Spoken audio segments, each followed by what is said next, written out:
Hey, welcome all. We're back here again here. Man, I was looking at a show, a podcast called, man, I forget the name of that summer gun, but this this guy Ryan Clark, he used to be a football player and stuff for the Oh yeah, Pittsburgh Steelers and everything. Well, with Obama. they had a special guest on, man, Obama. Yeah, I I saw that. was, yeah, you saw it already? Yeah, I saw the whole thing. Oh man, I haven't seen the whole thing. I was listening to it when I got down there. I said it was about 10 minutes to 6. I said, "Oh God, I got to leave this alone." So I got it sitting there and everything. But so far, man, I was enjoying this thing. I just uh usually when I see them boys and stuff, they all in they garbage and everything. But man, the, the Express, come on, man. The boys sharp as tacks and everything. Man, they got those soups and everything. I said, "Oh my God, what's going on here?" But I guess They that's was giving President Obama his props. right. In deference to our ex-president, they wanted to look decent and in order. But I guess those guys and stuff they started out very strong because they've been football players and stuff, but they I think Ryan has kind of brought the other two along, Fred and the other boy along and everything, and they are becoming a very sophisticated and stuff with what they're doing, and having the past president and stuff on their show, man, probably is well, take them boys up to another level and stuff there. But I enjoy watching them and stuff because they have some very good topics that they be talking about. So pretty good. Anyway, when this thing is over with, I'm gonna go back and finish watching the show and everything because I'm getting a real personal view of our president and stuff, something that I didn't hadn't seen before, and how he is becoming a little more down to earth and not just sitting up there as being the head of the free world and everything. You have to we tend to realize that he is human and that he is a personable type individual and has showed and stuff in everything that he has done. So man, it's it's kind of eye opening and stuff to see that and everything. I knew that he was a down to earth person and stuff. You can tell that he has little signs of that. He got that little pimp walk every now and then, play a little basketball and talk stuff, and but you really don't see it until right now and stuff. How he is, man. I really, I enjoyed it anyway. So anyway, that was just something that I wanted to put out there. I've been, man, shoot, this has been a experience and stuff for us to having to do a show every day and stuff. And I'll be wondering and stuff, are we going to be able to continue to do this? But it seems All like on you, it Uncle seems Joe, like bro. it seems like every day, man, there's more and more and more and more and more to talk about. And you don't know where to start at because yesterday we were talking about how what goes on here in this country and stuff affects the world and stuff out there. Anything that happens here in the United States affects everybody. It's a rippling effect. It affects everybody all over the world. And sometimes I get to the point and stuff where I want to just concentrate on just this country and stuff and everything and what's going on right here because there's a lot of news and stuff that's happening and stuff right here. But we can't not think about what's going on internationally at the same time Keep that we're talking. I gotta talking. get my phone. Pardon? I'll be right back. I gotta get my phone. Yeah. Well, we're going to be talking about uh, a lot of things and stuff that are happening here, but also going to be happening outside the borders of this country. So I had a note here from yesterday that I wanted to talk about and bring up. Uh, Everybody is pointing toward November the 5th. What's going to happen November the 5th? Are we going to know who has won on the day of November the 5th or after the polls close? Or somebody's going to come on one of the shows and stuff and say, hey, so and so and so and so won? Or are we going to have to wait until early in the morning and find out after we wake up or we get up at 4 o'clock in the morning and the news is still on because we have fell asleep watching the TV set and find out that, hey, so and so and so and so won. So I'm kind of curious and stuff as to what's going to happen and stuff here. Are we going to? And I do believe that most of these polling folks and these news folks and stuff, by Monday, I'm pretty sure that they're going to have an excellent idea as to who done won.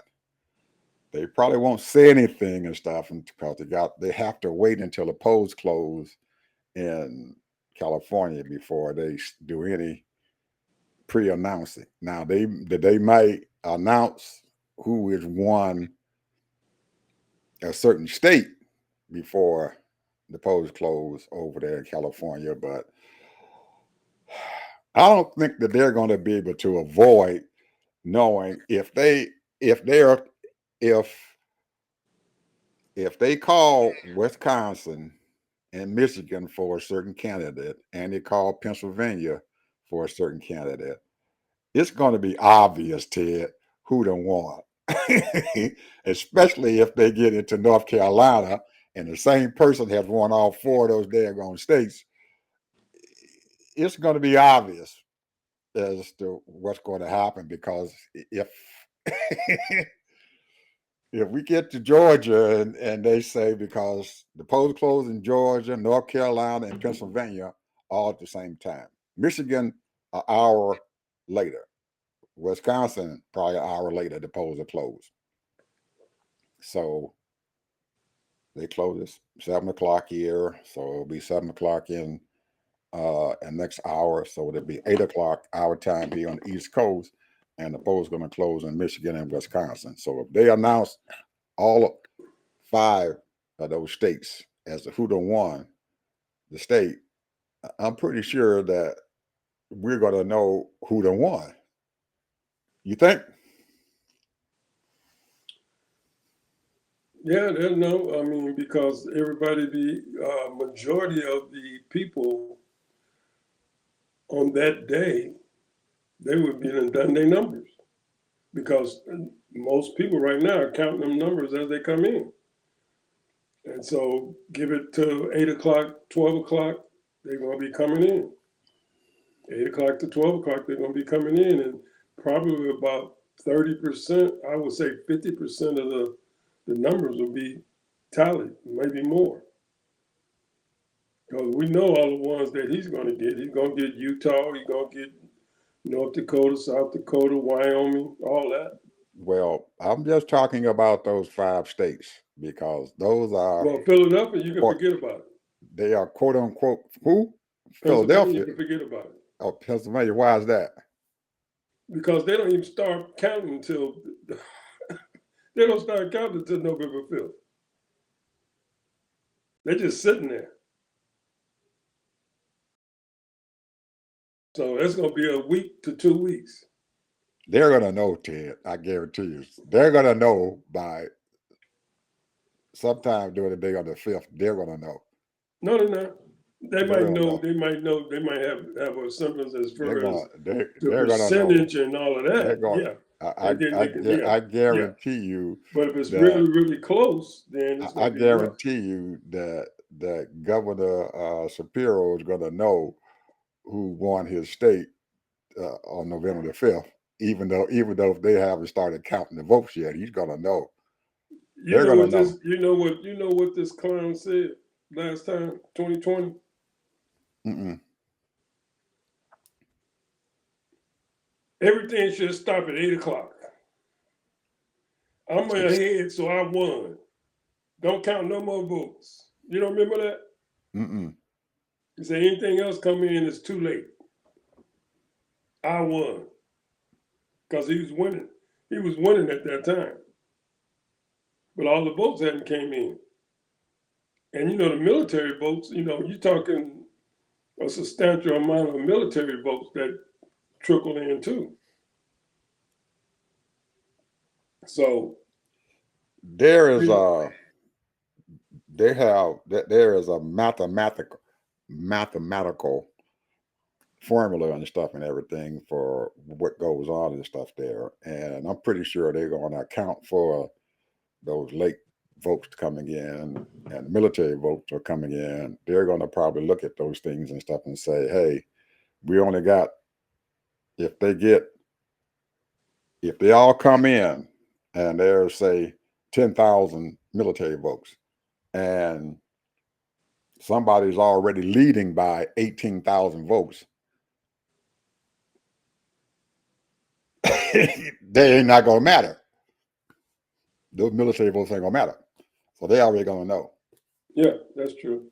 Yeah, so that's what I'm saying. They already going to know.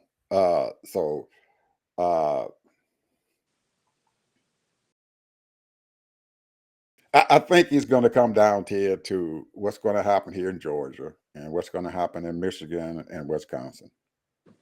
Those 3 states and stuff probably going to determine and stuff what's going to happen. If Trump wins Georgia,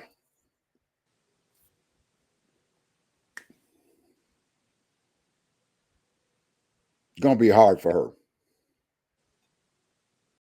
She's going to have to pick up every last one of them other ones there. Like she got to pick up Arizona. She cannot lose Nevada, and then after that, well, here's the thing. She cannot lose Pennsylvania.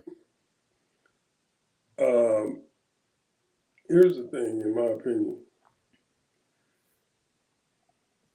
These people that don't vote, and there's a whole lot of them in the millions that don't vote. Mm-hmm. And the people that vote against their own interests. Mm-hmm. What is it? I guess people don't understand how government works. That, this is one of the things that President Obama was saying.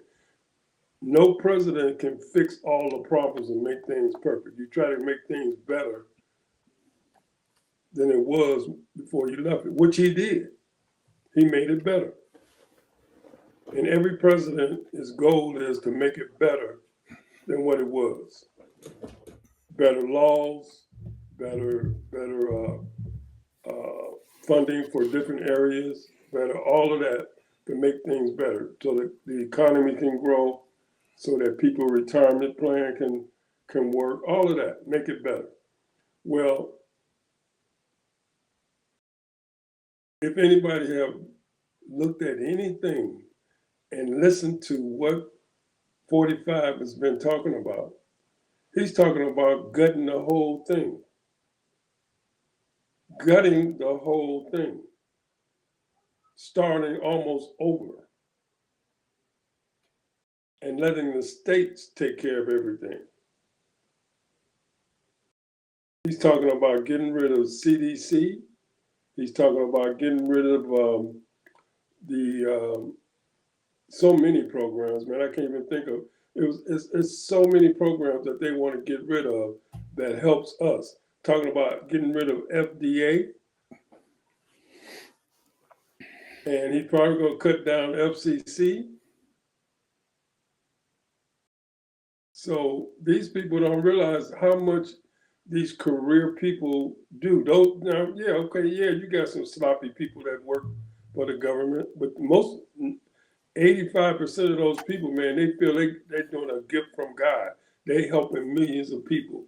That's what they look at it. A lot of these people. Some of them is doing it for political reasons so they can move up, make more money, but a lot of people are doing it because they know that they're helping people. So, and to me, this is what breaks my heart. This is what really breaks my heart. People do not realize what the government can do for you if you just get engaged. That's all you got to do is get engaged. I don't care if you're Republican or Democrat. Get engaged with your congressperson. Get engaged with your state representative.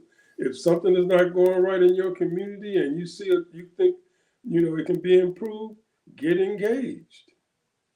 They the ones got the money that can make the changes. Just like if your lights and your street lights are out and it's always dark in your street, who you gonna call? You're gonna call your local office there and your mayor's office. Tell them to get over here and fix it. Well, that's the same thing that works when it comes to federal stuff too, as well. Get engaged. Stop complaining and get engaged. That's all. Just have to be professional about it. Some of them, and then you got 25 people that's with you. That'll help. But don't be sitting there just get engaged. Whenever I had a problem, man, when I want to do something, I got engaged. And that's how you build capital. You start letting people know. If I'm doing something, I'm helping the kids and something, I'm letting the community know, I'm letting the people know, the right people, so I can get help and that kind of thing. Get engaged. Stop complaining. Oh, these people ain't gonna do nothing for me. These people ain't doing nothing. You paying taxes, especially if you got a house on that block. You paying property tax. You paying insurance. You paying sales tax. And your neighbor's doing the same thing. You need to get engaged and stop complaining and start making them calls. I ain't got time for that. You got to make time. Call them on your lunch hour. Call them on your break. Write a letter. Stop complaining. Anyway.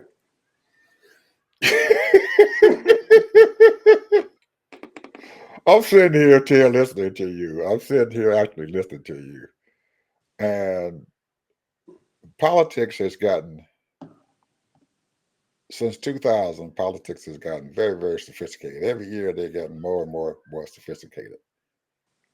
And if you aren't up on top of exactly how to win an election and stuff, then you're going to be in big trouble. You have to have people in your campaign because you're not going to have 100% of the people agreeing with you. Sometimes you're only going to get 60%. Sometimes you're only going to get 50%. When you're talking about a politician? Right. Anybody who's running for office, including the presidency, there is a sophistication as far as politics is concerned. Now, I always wondered and stuff in 2009 and stuff, how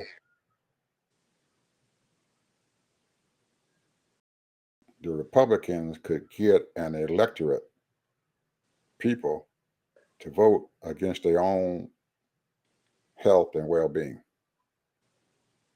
And when Obama decided that he wanted to give out a national health care program for insurance for people and stuff out there, the Republicans did one thing. They knew that there was a certain segment of the country who didn't like Obama. So guess what they did? They started doing what? They called it Obamacare. And once they did that, they had a segment of our society and stuff I don't like it. I hate it. We shouldn't have it.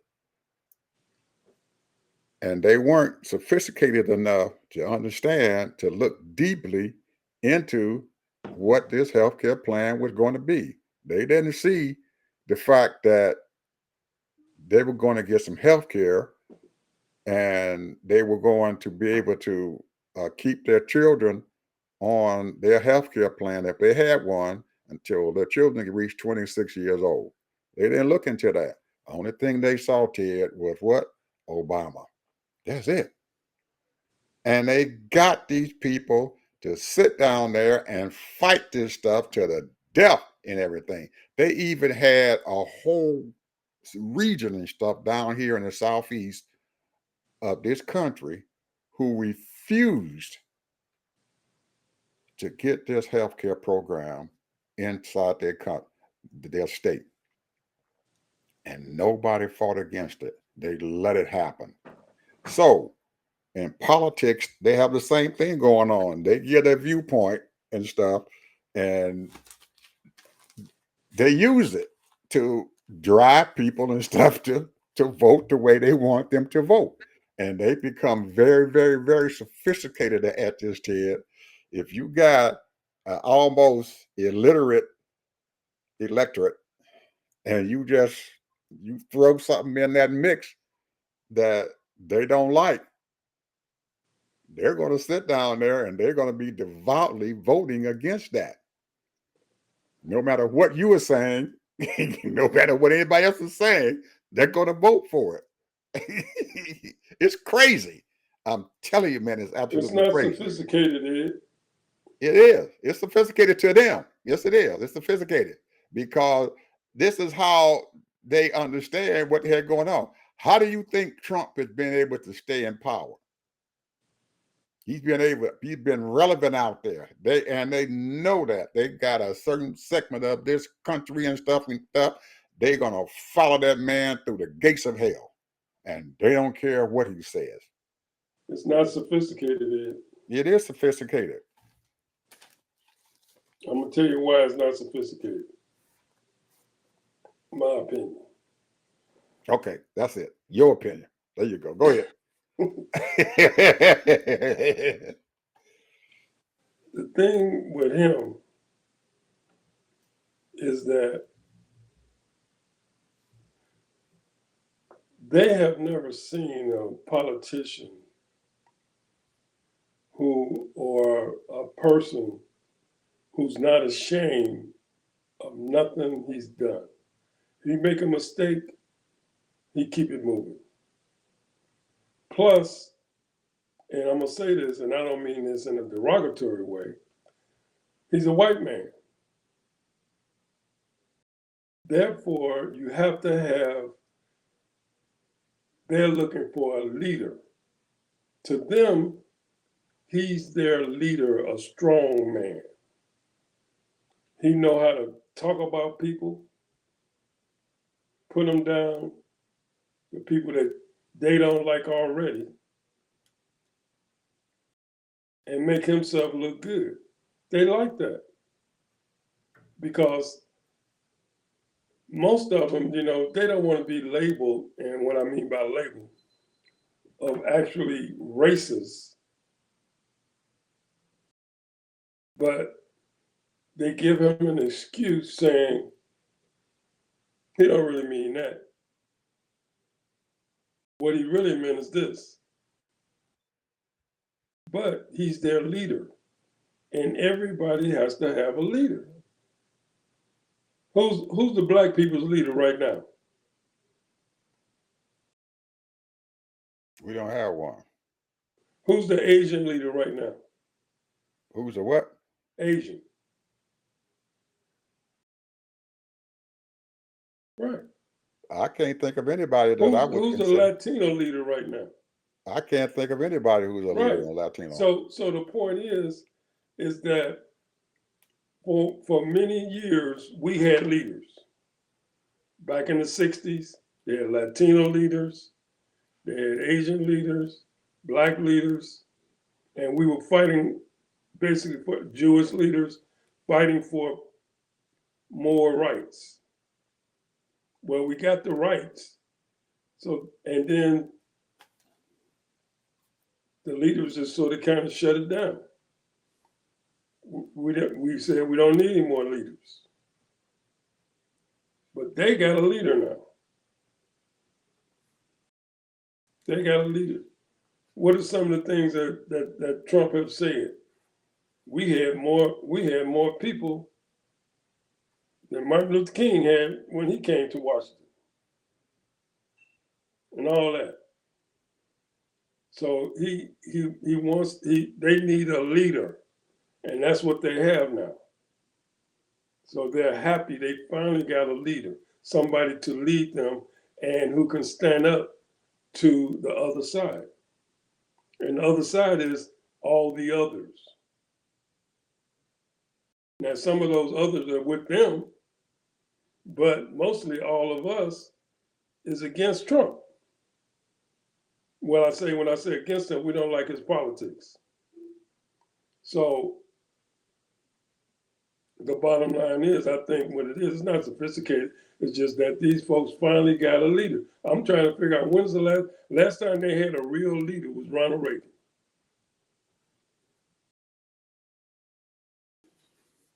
That was the last time they had what they call a leader. So, and we remember when Ronald Reagan came on board, it made most of us sick in the stomach. So, I don't know, that's just my opinion. I just think that now they got a leader, they happy. They happy they got somebody, because let me tell you, who's gonna step it up next time? That's gonna be like him. Ain't nobody in the pipeline, bro. It might be some wannabes, but ain't nobody in the pipeline.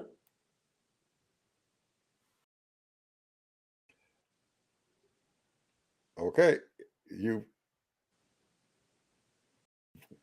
I think you missing my point and stuff here. Well, you probably didn't, because I think you were trying to simplify it and stuff to saying, okay, he's a leader and that's what they're looking for.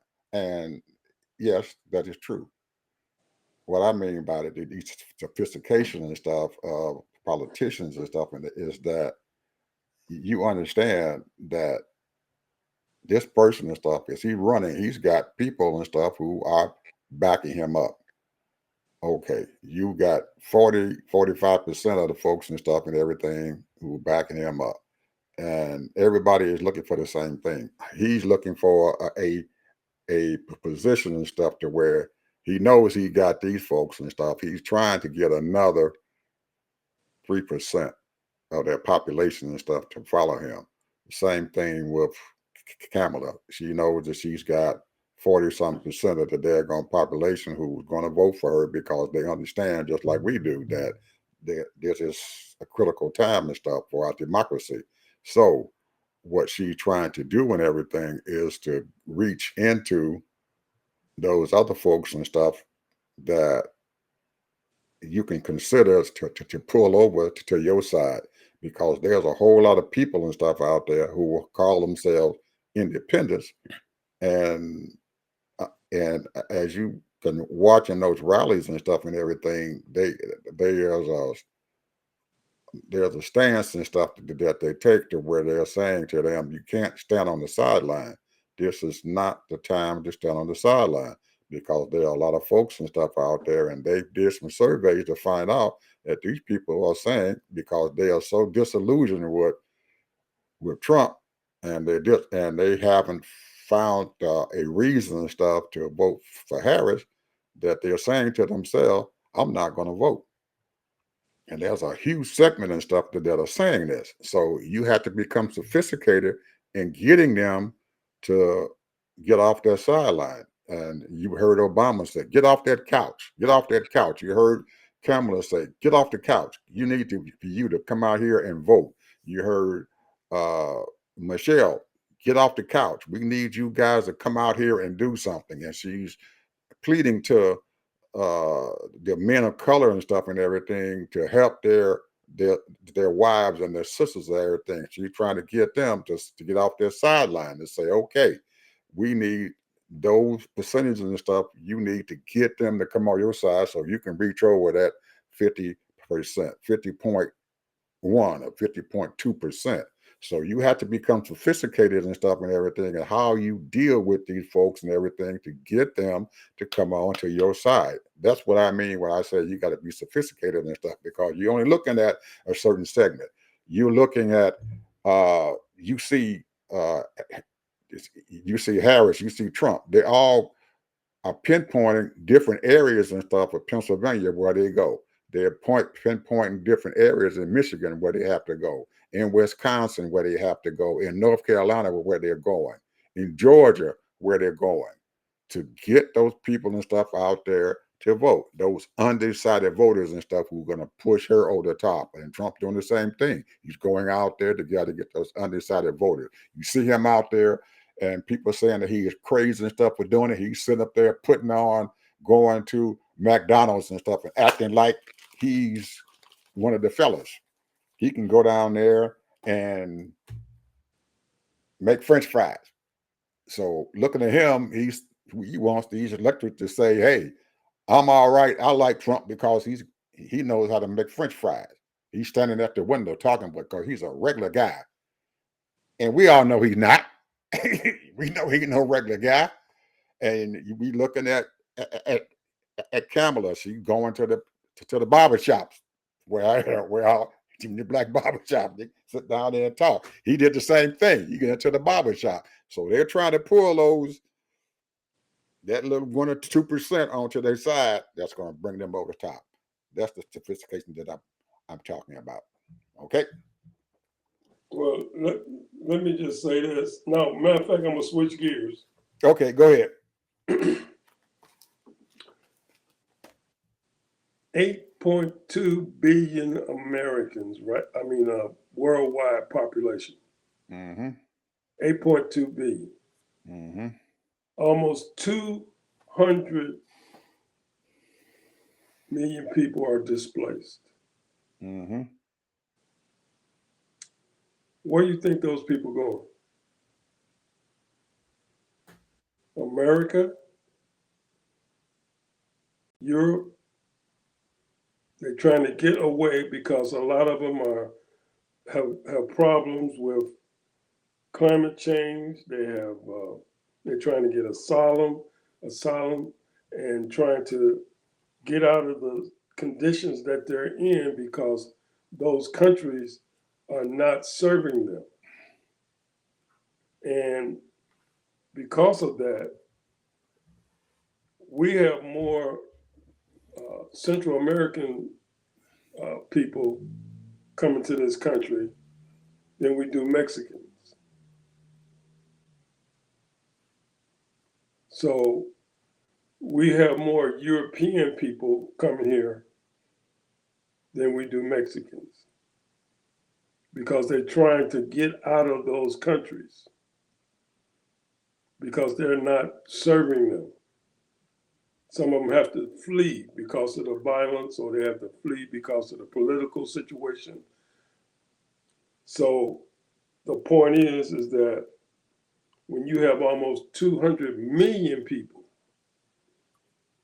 that's why so many people is trying to get into this country, so many people trying to get in the European countries that's going to provide. And a lot of these countries need people.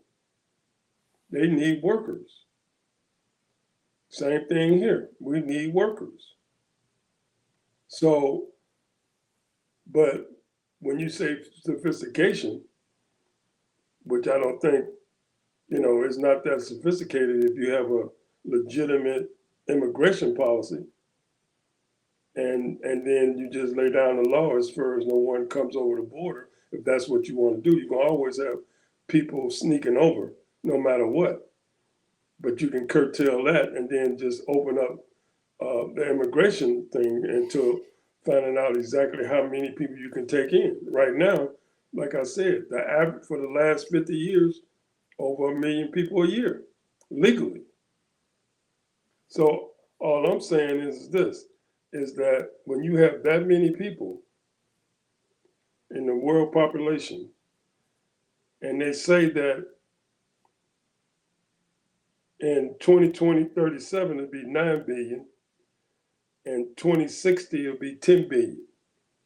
Now, when you look at this world, bro, this is just my way of thinking.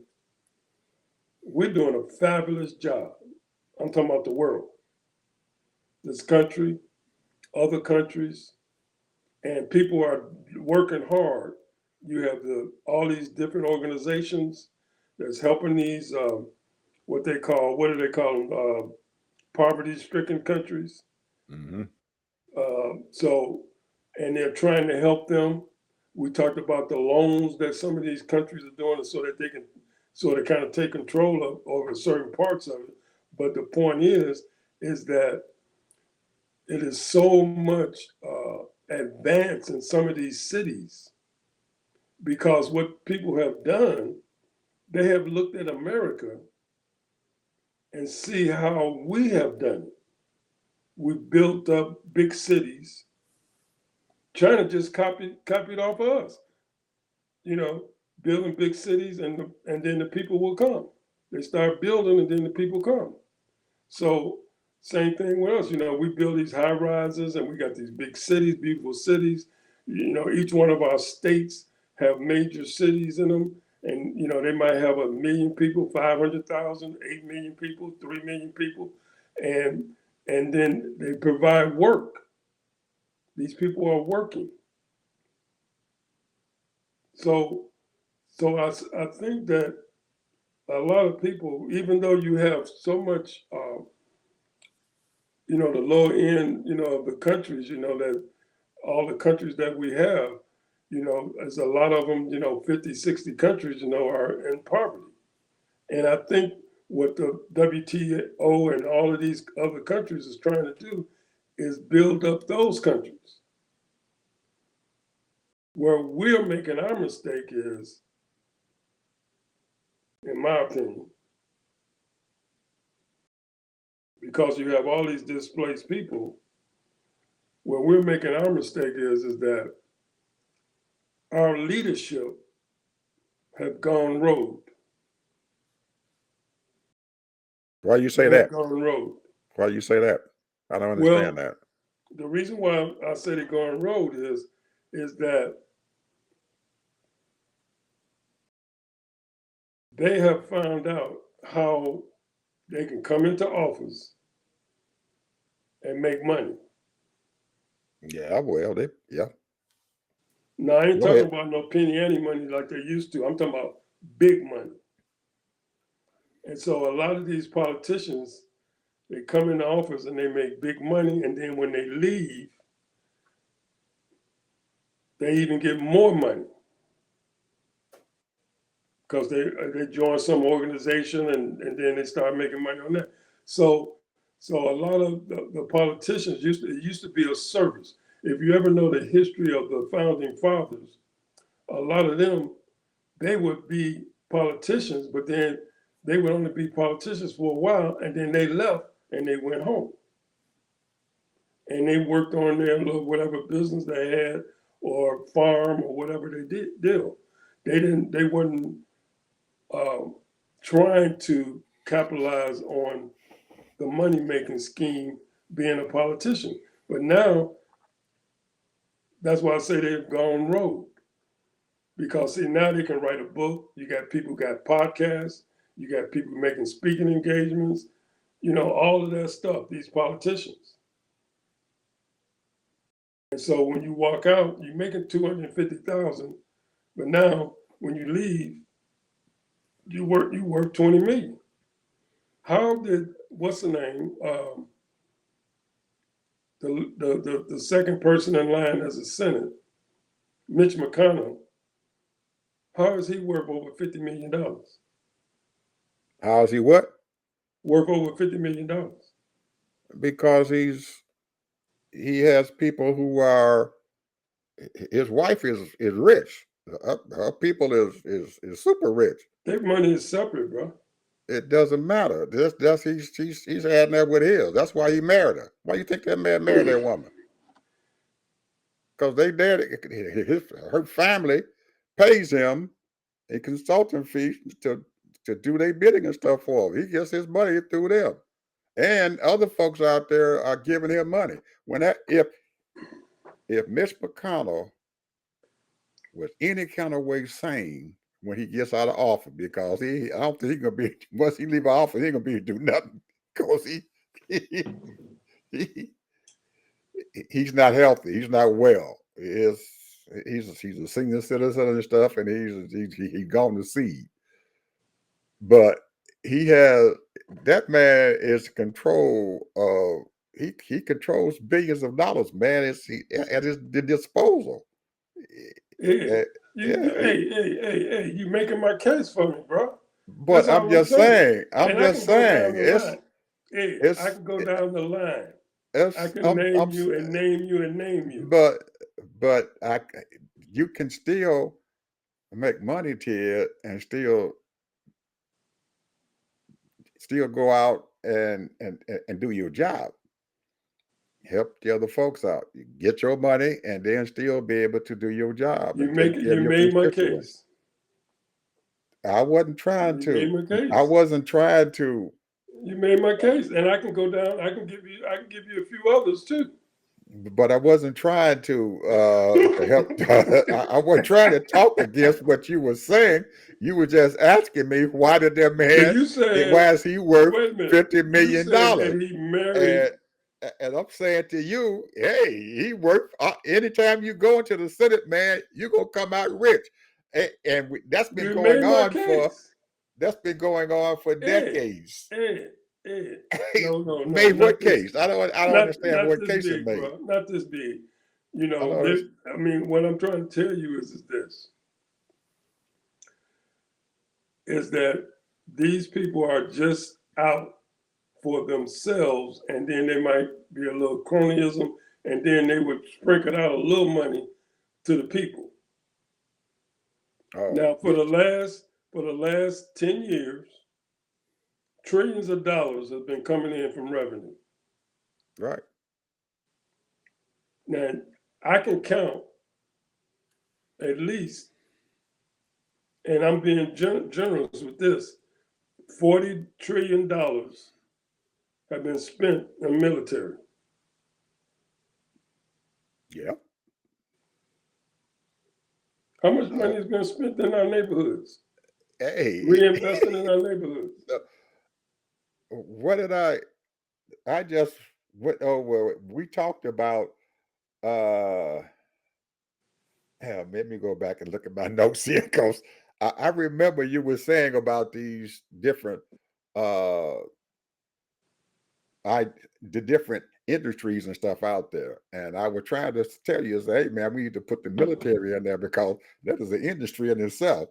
And you just said that they 40 what trillion? Over the Okay. last 30 years. They need to be an industry in itself. The military. Because they get a lot of money. But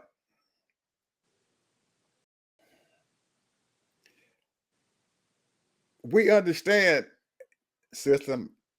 our system. I understand it. And most people, hopefully they understand it. And most people out there, they understand that system I don't think they do understand. that we have. I think they do. Understand. I think they do. And it's gotten to a point in everything to where greed has taken over, and then not doing your job after you getting your greed. You get greedy, but then you start getting lazy. You don't want to go out and do the work and everything. And I think that's where the Republican Party has failed the country and stuff and everything, because they've gotten greedy and they got lazy. They don't want to do anything.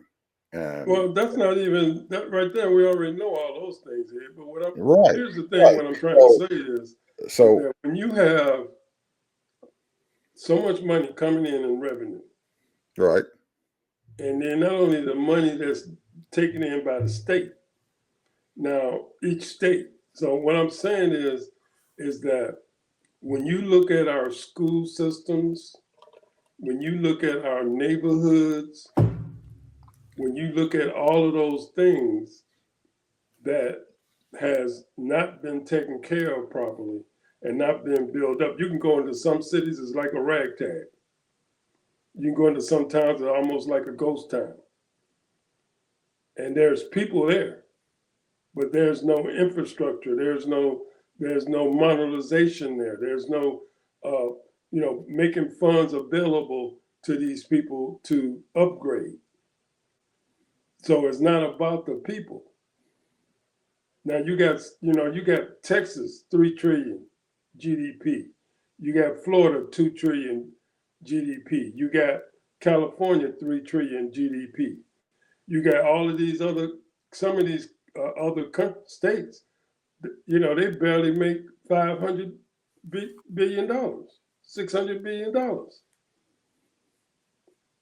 So what I'm saying is that the money is not being invested properly, and therefore the people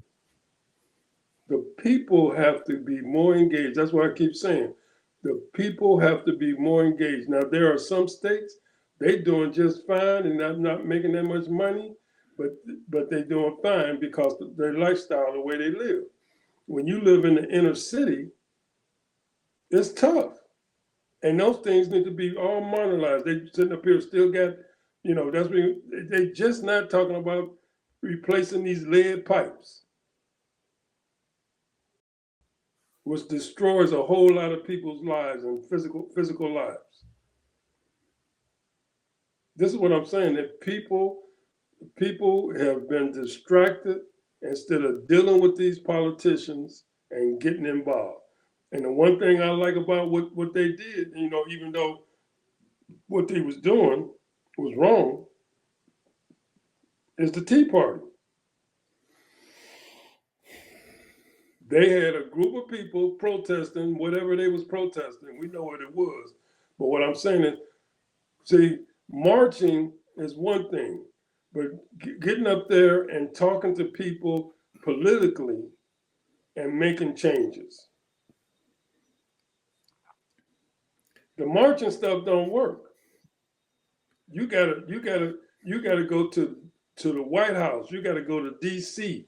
You gotta confront these people. You gotta write letters. You gotta make them have committee meetings and start making changes so that that money can go into your neighborhood to make it better.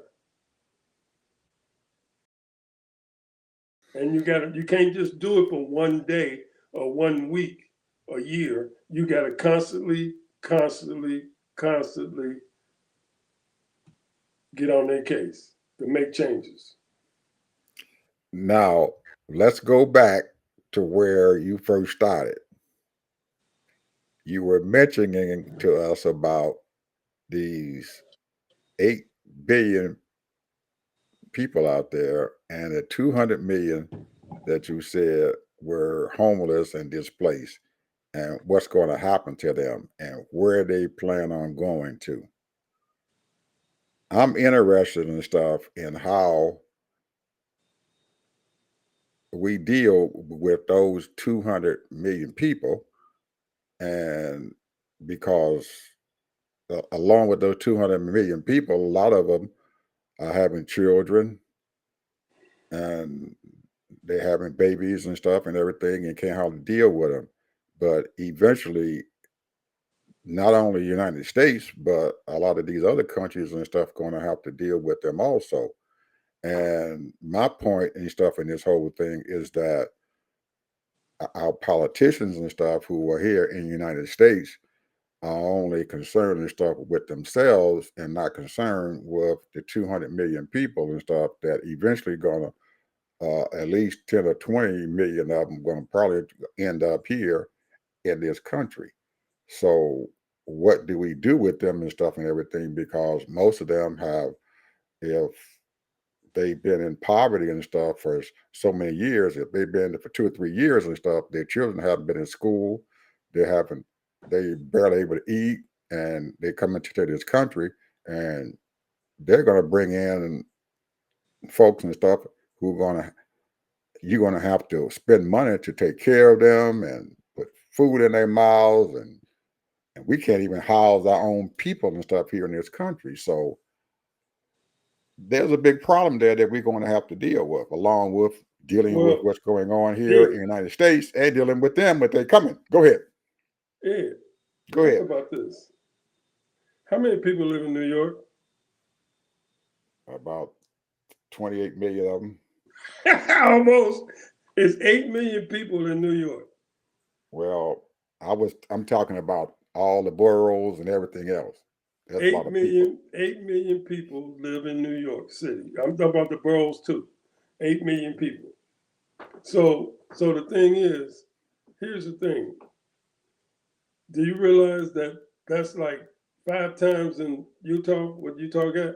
6 times North Dakota, all that. You look at the population.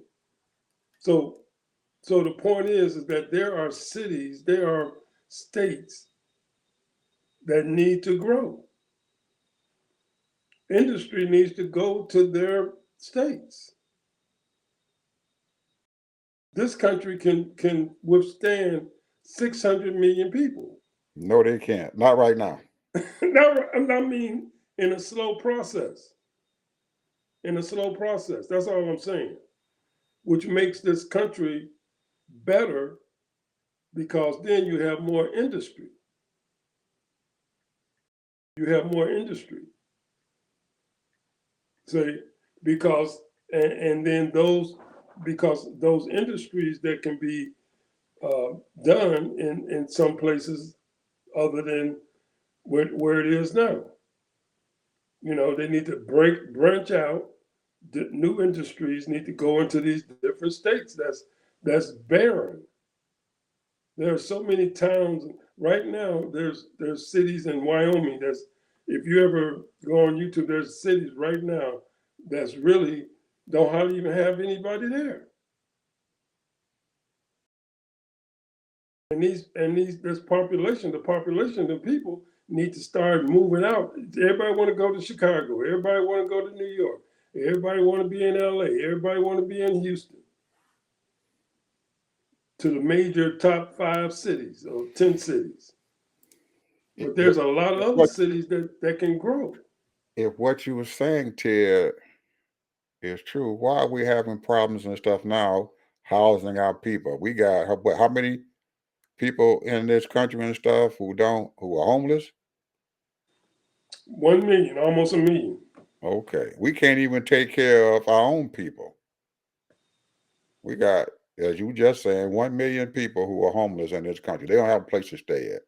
So we're going to take in another 20 million people from outside this country on top of the problem that we have right now. Does that make any sense? That doesn't make any sense to me. How can we deal with that? We can't even deal with the ones we got right now. Yeah. Now we know I'm a large listening. I'm percentage. listening. I'm listening. Go ahead. How are we going to deal with them if we can't deal with our own? Yeah, we know a large percentage of those people that are homeless are drug addicts, alcoholics, or mental. That's challenges. not the point. We still got to take That, care of it. No.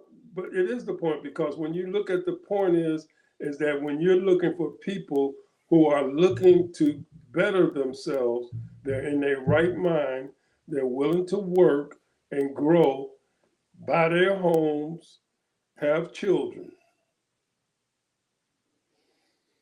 There are people that's out there that's homeless, man, and you know, and you've seen it, and I don't know if you've been and talked to homeless people. I have. I've talked to a lot of homeless people, and a lot of these homeless people, man, they're not in their right mind. What makes you think that those 200 million people that you were just talking about who are homeless, who are being thrown out of their country and disillusioned what's going on, going to improve the population here in the United States? They're displaced. So then they're the same way because they have been under a tyranny for years and years and years, and they're going to automatically become sophisticated enough to come here. But what I'm saying is that the thing is that you and I, most of us who've grown up in our era, and I'm not saying that we were trained, but we were taught, but we have our own mind, and you know we are critical thinkers, but to a certain degree, we learned a certain culture. We learned to appreciate America. Even though it's not perfect, we learned how to behave. We knew how to work, get up in the morning, go to, and work, and then we knew how to behave when we was at work. To learn how to get along with our fellow employees. So I'm asking again, what does that have to do with those 200 million What I'm people that saying you were is, saying that we only thing need to take into what our I'm country? saying is, Ed, instead of these people, when migration comes, when immigration comes, and they get that thing together, and they've been playing pussyfooting around with it for the last 40 years. If they go ahead on and do a good immigration law and get, instead of 1 million, 2 million people a year in here. They already, Ed, they already do 500,000 people for education and work permits, and then they don't leave and they just stay. But them 500,000 people are not that 200 million that you just talked about. No, these 200 million, they're going all over the world trying to find. They're going to Canada. They're going to any place they can go to stay. If a relative is in Canada, they try to get to Canada. If they're in Europe, or they try to get to Europe, wherever they're coming from. So that's all I'm saying. But what I'm Well, saying is that this country can stand 500 to 600 million people. no, I don't think so. I don't think so. When not if you got a city, not with what we got going on right now. I don't think so. if you got a if you got a city that's only got 600, state that's only got 600,000 people, come on, bro. Ted, they're happy with the 600,000 people. Those states are happy. South Dakota is happy with the 600,000 people. They're happy with it. They got farmland sitting out there. They're out there in the wide open spaces and stuff. They got the cattle sitting out there. They got the alfalfa fields and stuff that they're growing. They got all that stuff they got going out there, and they're happy with it. They don't even like the Indians. They're trying to run the Indians away who own the land. They try to run them out of South Dakota. We don't want them here. Man. Hey, before we leave, I want to talk about this. Go ahead. You only got 3 minutes. Go ahead. Let me just say this. Whenever we do something wrong, it's always in the news for weeks. And it becomes a distraction, and everybody starts talking about it, especially if they're a famous person. And they keep it in the news. It's like a loop. They got it in the local news, they got it in the national news. Do you remember Elizabeth Ann Holmes? Elizabeth Holmes? Yeah. Yeah, I think so. Go ahead. Is she the one that was trying to marry Jimmy Fox? No, brother. No, brother. All right, let me tell you. Okay, go ahead. And now this just happened recently. Elizabeth Holmes, her real name is Elizabeth Ann Holmes. She's a biotechnologist. She invented this fraud corporation that was dealing with blood. Mm-hmm. They're supposed to be able to do all the stuff. This machine's supposed to do all this stuff for people. And she became a billionaire. She had all these people investing her money, and they found out it was fake. And they're trying to lock her up now. She in jail already, bro. Okay, is she getting out or what? No, she ain't getting out. She ain't I'm getting just out. saying. How much news did we hear about that? Not a lot. I heard about it. Yeah, you heard about it. Yeah, I mean, yeah. Now you know about it, but you don't. It's not planted in your brain like Diddy. Well, it didn't tickle my We interest and stuff and talking everything. $9 billion. It didn't tickle my brain and stuff and everything because she's white. You know, they Okay, always okay, all right. they Well, always they that's what I'm always saying. they always Now, deal with them white folk differently than they deal with us. all right, let Because me I give you another. because Let me give you another name I here. remember Martha Stewart got in trouble and everything, and they convicted her and everything. And I think she stayed in jail for what, about 3 months, and they get let out. Let me give you another name. You ever heard of Charlie Javis? Nope. Javise? Mm-mm. You ever heard of her? Nope. Never really. Now I never heard of her, but I did heard of his homes now because I remember her because they had a trial for her and everything because they thought she was going to get away, and they finally convicted her. But go ahead. Well, she scammed, and we talked about this bank yesterday, Chase Bank, for $175 million. She was just barely 25, 26 years old, and scammed them from 175 because she sold the company to Chase Bank because what it was like she called it a company called Frank. And what they did was they did student loans for kids or get them student loans and that kind of thing. And Mm-hmm. she basically beat them for $175 million. Now she's right now is on bond waiting for this month. She's supposed to go to court for it for fraud. They got on for 4 different charges, and but the thing is, you ain't heard a whole lot about it, have you? Mm-mm. Okay, now and then she's supposed to be going to court this year. So they caught her in 2023.